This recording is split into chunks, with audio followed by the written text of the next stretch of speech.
Quick Class Introdução às eletroforeses de proteínas, incluindo hemoglobinas e proteína sérica, e interpretação dos seus resultados.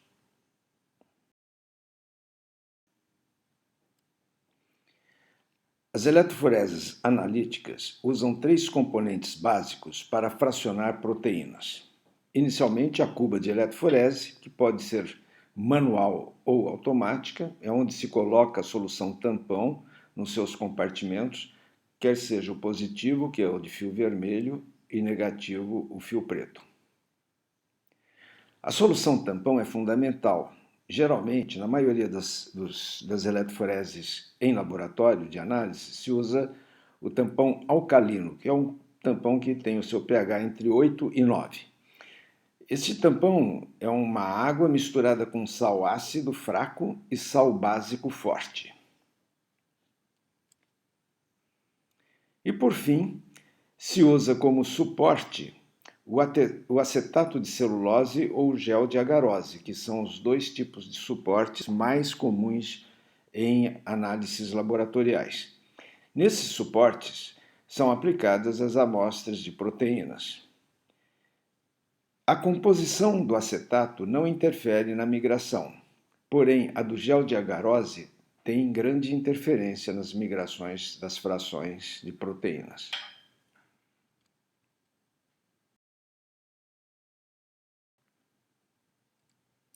A execução da eletroforese. Se usa uma fonte de energia ligada à cuba de eletroforese, como está mostrando esse esquema. Inicialmente se coloca o tampão nos dois compartimentos. Em seguida, coloca-se o suporte, quer seja o acetato de celulose ou o gel de agarose. Se faz a aplicação das amostras. E, por fim, passa uma energia entre 200 e 300 volts, que por 15 a 20 minutos fará o fracionamento das proteínas. Geralmente, as proteínas em tampão alcalino migram no sentido do polo negativo para o polo positivo. Por que as proteínas migram diferentemente em eletroforese? Esta é a grande pergunta.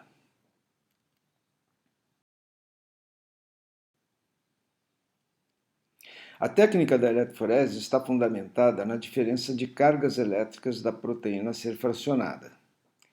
Quando a proteína tem cargas negativas, ela é atraída para o compartimento do polo positivo. Se a proteína tem cargas positivas, é para o polo negativo, ou seja, cargas contrárias se atraem. Se ela tiver um equilíbrio entre cargas negativa e positiva, fica parada no local da aplicação.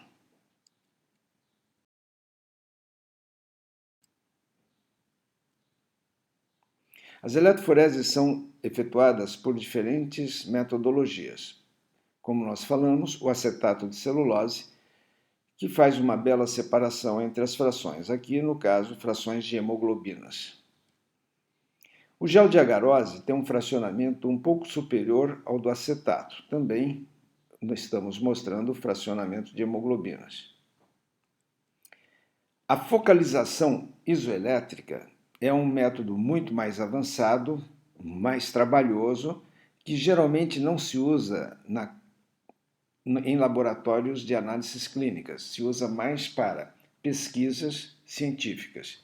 É evidente que essa separação é superior ao do acetato e a do gel de agarose, também exemplificando separação de hemoglobinas.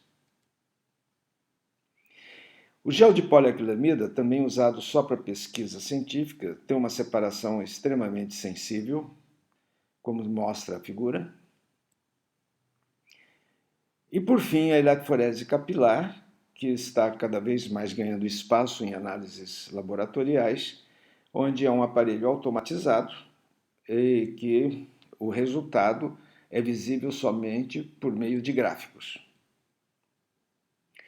Portanto, as eletroforeses em acetato de celulose e agarose são as mais usadas na análise de rotina laboratorial, quer seja hemoglobinas ou proteínas séricas. Já a focalização isoelétrica, mais usada no teste do pezinho para hemoglobinopatias. O gel de poliacrilamida, mais usado em biologia molecular e em pesquisas científicas de proteínas, enzimas e outras partículas. E, finalmente, a eletroforese capilar, totalmente automatizada, usada para hemoglobinas e proteínas séricas principalmente.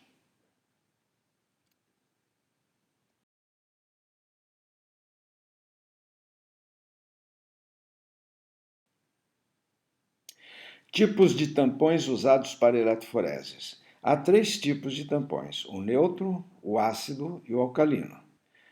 Como se mostra aqui, o neutro é usado para pesquisas de hemoglobina H, como está sendo mostrado nesta figura, onde a hemoglobina H ela separa muito evidentemente em relação à hemoglobina A, que fica parada no ponto de aplicação. Já a eletroforese ácida é usada especificamente para comprovar se uma pessoa tem hemoglobina S ou tem a hemoglobina fetal aumentada. É um teste que se usa apenas em laboratório de pesquisa.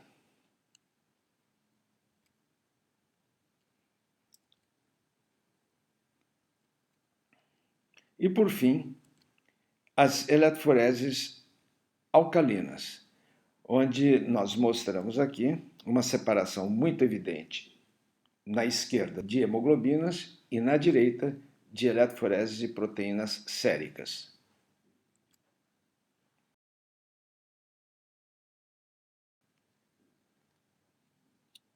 As duas metodologias eletroforéticas mais comuns em laboratórios de análises e patologias clínicas usam como suporte o acetato de celulose e o gel de agarose. Assim, ambos serão apresentados com maiores detalhes. Características físico-químicas do acetato de celulose. O acetato de celulose usado na eletroforese é um polímero proteico organizado, como está mostrado nesta fotografia, que após lavagens e purificações inibe interferências com as proteínas aplicadas em sua superfície. Assim, a vantagem de se usar o acetato de celulose se deve ao fato de sua superfície permitir que se forme um campo elétrico adequado para a movimentação de proteínas.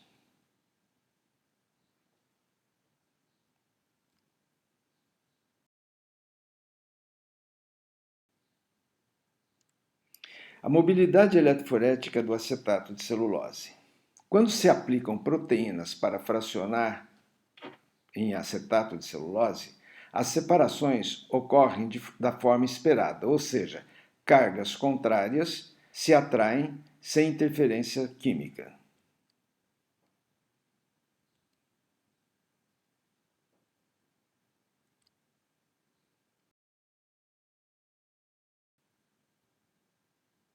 Agora vamos falar das características físico-químicas da agarose. A agarose geralmente é adquirida comercialmente em placas prontas.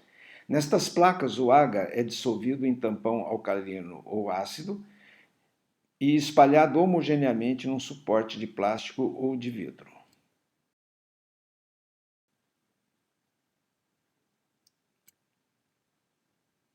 O agar, que compõe qualquer gel de agarose, é formado por polímeros que se dispõem de forma desorganizada conforme se observa na figura à direita.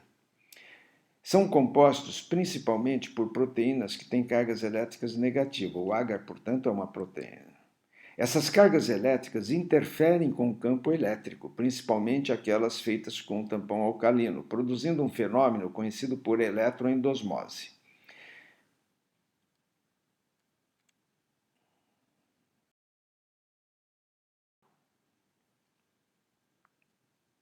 Características físico-químicas da agarose pelo efeito da eletroendosmose.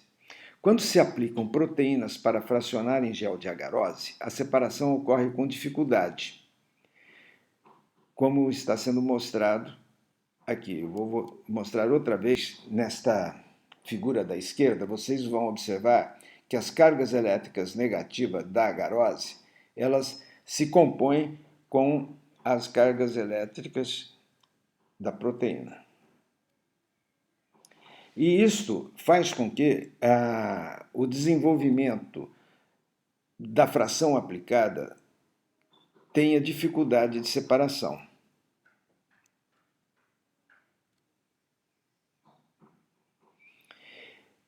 O fracionamento é, portanto, mais demorado e com maior dispêndio de energia, que a gente chama efeito termodinâmico. Este polímero desorganizado da agarose acaba formando, portanto, um efeito chamado eletroendosmose, que faz com que a eletroforese demore mais tempo e solta mais calor, que é o efeito termodinâmico.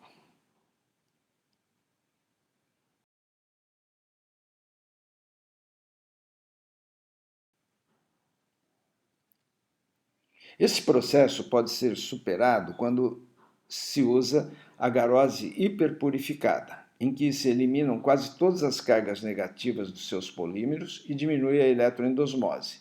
Nesse sentido, a eletroforese se torna adequada para os fins que se deseja. É preferível que se faça, geralmente, essa eletroforese refrigerada, ou dentro de uma geladeira, ou com um ambiente que se promove uma refrigeração, porque se despende muita energia. E dessa maneira você tem uma separação muito eficiente.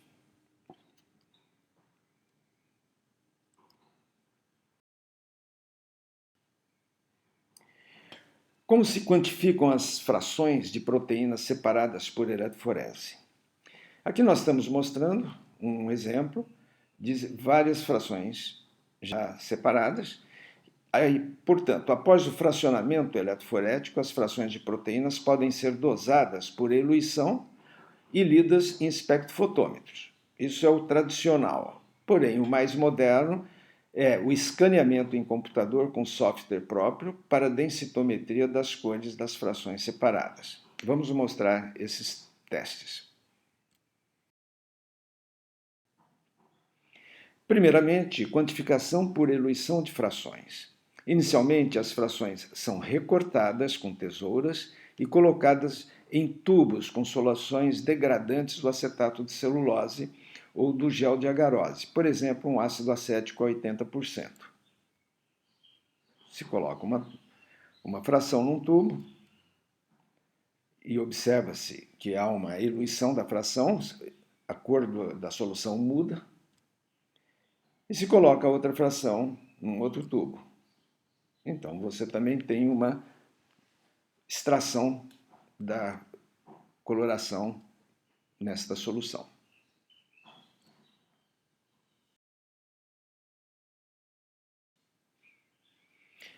Em seguida, após a degradação do acetato de celulose ou do gel de agarose, as soluções coradas nos tubos 1 e 2, que é desse exemplo, são lidas em espectrofotômetros ou fotocolorímetros. E dessa maneira, obtém-se a porcentagem. Tem fórmulas especiais para este fim.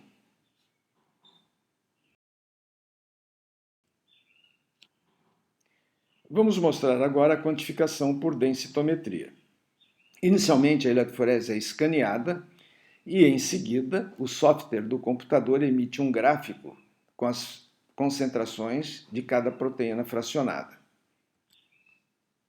É escaneada e aí sai o gráfico das frações que foram escaneadas. Outros tipos de eletroforeses nós vamos mostrar agora.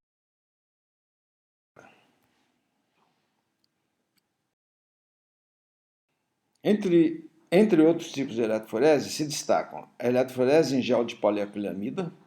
A poliacrilamida é um composto químico formado pela polimerização da acrilamida e catalisada por substâncias químicas, por exemplo, persulfato de amônio.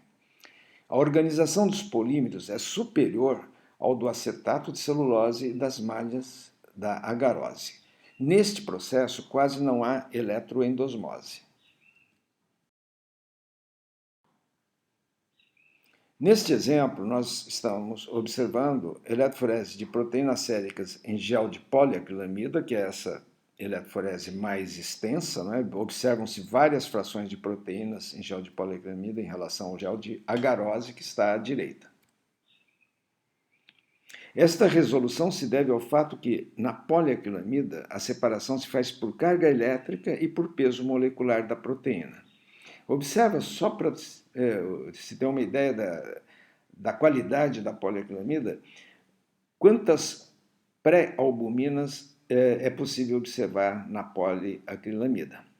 E quantas frações de gama também é possível se observar na poliacrilamida em comparação com o gel de agarose.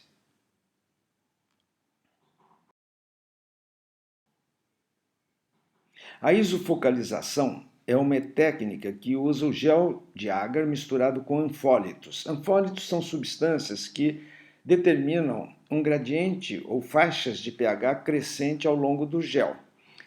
Nós veremos no próximo slide. As proteínas ou enzimas submetidas à isoeletrofocalização se precipitam ao coincidirem a faixa do pH da proteína com o do gel.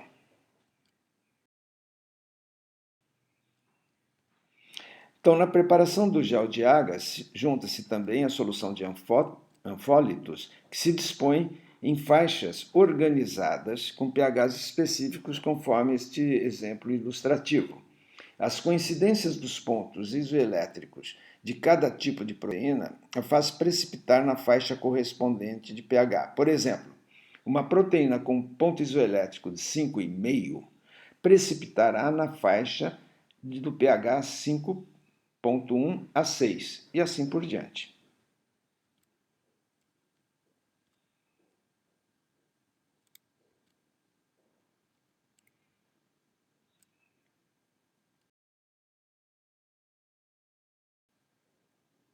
Neste slide, nós estamos mostrando a qualidade de uma eletroforese de isoeletrofocalização por separação de hemoglobinas normais e anormais. Então, nesse caso, é possível diferenciar, como mostrou o ciclo agora, a hemoglobina C, que é a número 5, da hemoglobina E, que é a número 7. Observa-se uma discreta diferença de mobilidade entre a hemoglobina C e E. Essas duas hemoglobinas têm a mesma posição, quer seja na agarose ou no acetato de celulose. Na isoeletrofocalização, elas são separadas. A hemoglobina J, N e I são hemoglobinas rápidas, como a gente está vendo no círculo maior, das frações 2 e 3, com espetacular formas de fracionamento. Serve também para identificar a hemoglobina fetal, que mostramos neste retângulo. E até a hemoglobina glicada, que eu fiz esse traço azul, mostrando a hemoglobina A para baixo e as hemoglobinas glicadas mais rápidas, para cima.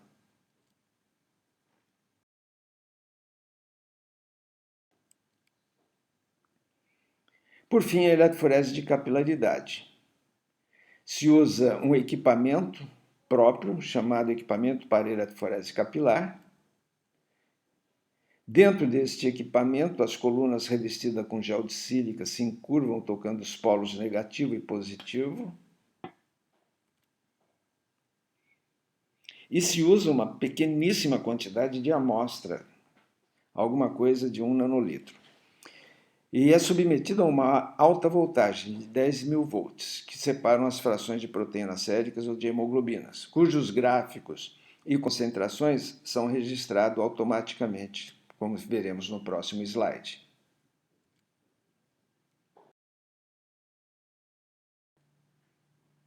Então, nesse slide, nós vemos à esquerda um fracionamento da eletroforese de proteína. Só se mostra o gráfico. Eu apenas ilustrei uma eletroforese separada em cima, para exemplo.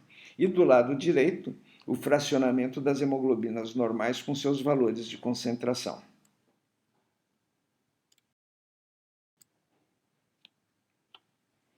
A importância diagnóstica das eletroforeses em análises clínicas ou patologia clínica. É para quantificar tipos de hemoglobinas, se sejam normais ou anormais, conhecida por eletroforese de hemoglobinas. E também servem para quantificar as proteínas séricas, conhecida como eletroforese de proteínas ou proteinograma. Inicialmente, a eletroforese de hemoglobinas. Aqui no caso, eu estou mostrando uma eletroforese em agarose, onde se caracteriza a hemoglobina A e A2, em quantidades normais. Agora eu estou mostrando a identificação de uma heterozigose de hemoglobina AS, conhecido como traço falciforme. Agora eu estou mostrando uma separação de hemoglobina S com fetal aumentado, chamado SS com fetal aumentada ou simplesmente hemoglobina SF. Essa situação pode ser encontrada tanto com anemia falciforme quanto na interação entre hemoglobina S e talassemia beta. Neste número 4, eu estou mostrando a hemoglobina A2 aumentada, comparem com a de número 1, que é a hemoglobina AA. Observe que no número 4, a hemoglobina A2 está mais concentrada. Este é um caso típico de talassemia beta menor. Observa-se também uma discreta elevação de hemoglobina fetal logo abaixo da hemoglobina A, que quando você compara com a de número 1, não existe este tracinho de hemoglobina fetal. E por fim, para identificar talassemia beta maior, nós estamos observando uma grande quantidade de hemoglobina fetal junto com a hemoglobina A.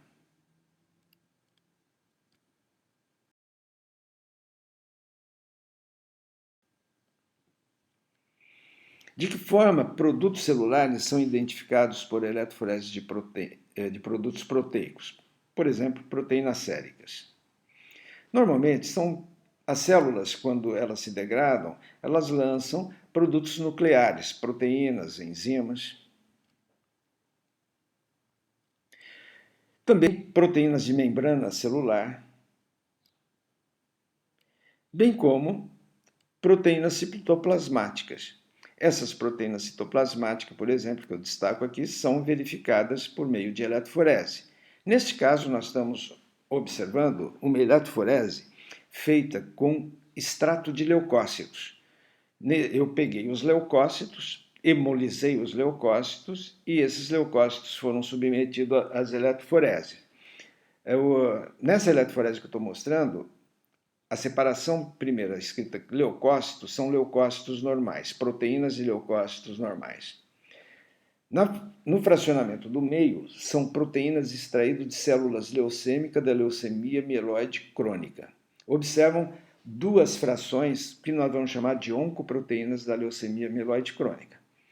E eu usei proteínas séricas apenas como referência para nós sabermos em que posição essas proteínas de leucócitos se localizariam. Elas se localizam entre a fração alfa-2 e beta das proteínas séricas.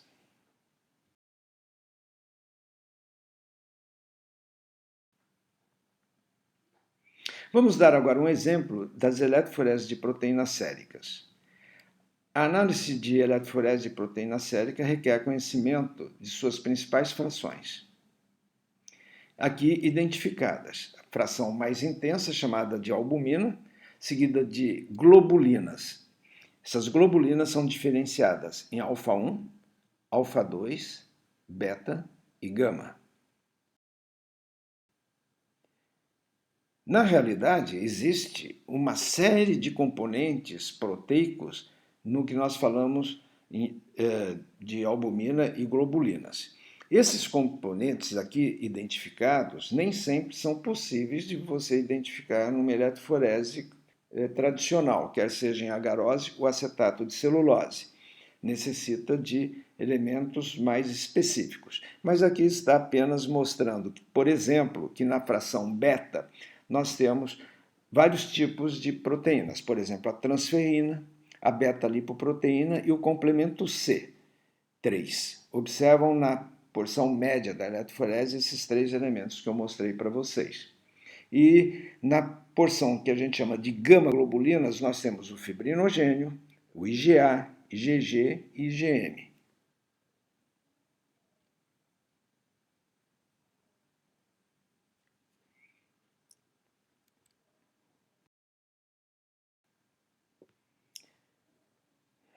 A avaliação das proteínas séricas é sempre quantitativa. Inicialmente é dosada bioquimicamente o total das proteínas, chamada proteínas totais, e em seguida se faz a eletroforese de proteínas, com avaliação percentual de suas frações, que a gente chama valores relativos.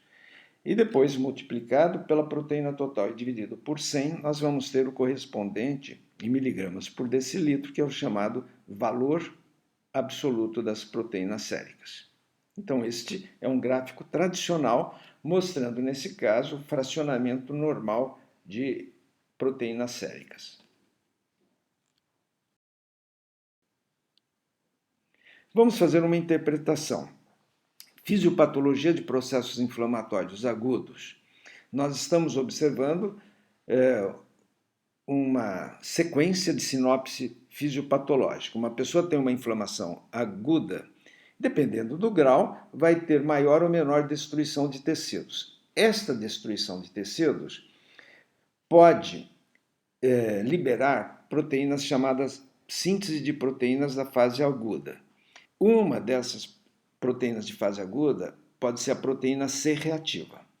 Por outro lado, quando você tem uma destruição de tecidos, há ativação do sistema imunológico, com elevação das globulinas alfa-1 e alfa-2, que nós estamos mostrando nas eletroforeses à direita. Observa que na eletroforese de cima é o padrão normal, com albumina, alfa-1, alfa-2, beta e gama separadas. Agora veja a do paciente.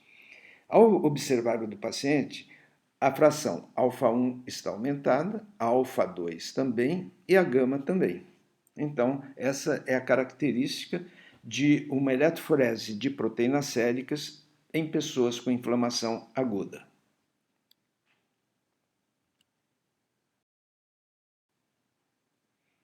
Vamos agora também analisar outro tipo de padrão, de possibilidade de fracionamento de um processo inflamatório agudo com grande destruição de tecidos. Então, você tem uma grande destruição de tecidos,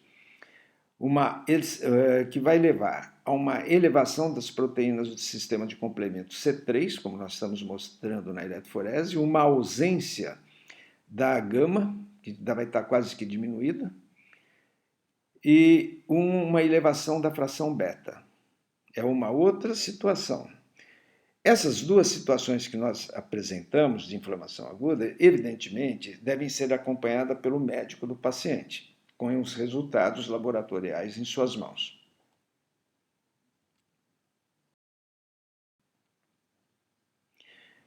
Uma outra forma interessante de interpretação das proteínas séricas é a fisiopatologia das hepatites virais.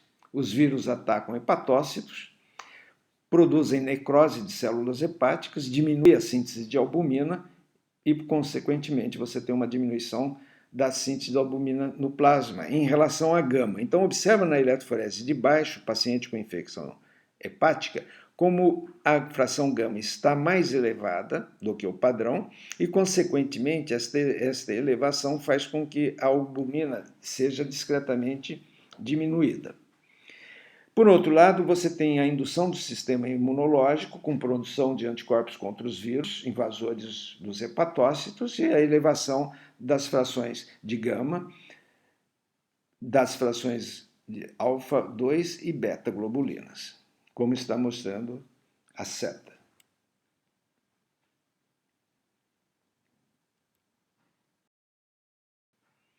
Agora, por fim, vamos mostrar uma gamopatia monoclonal, notadamente do mieloma múltiplo.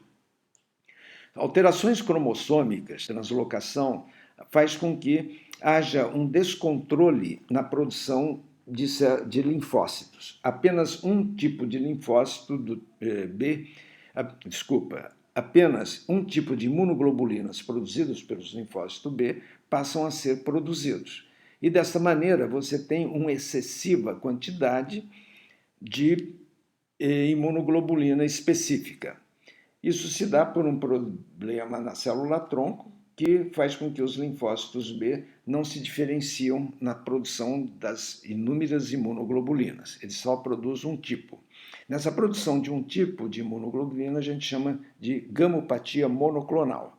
E como característica dessa gamopatia monoclonal, você tem uma elevação exacerbada da gama, em que o gráfico vai mostrar uma elevação aguda deste pico, muito parecido com a elevação da albumina. Por isso que a gente denomina também de pico monoclonal. Ao finalizar, agradecemos o seu interesse por esse Quick Class e convidamos você a assistir outros Quick Class no nosso site ciencianews.com.br. Obrigado.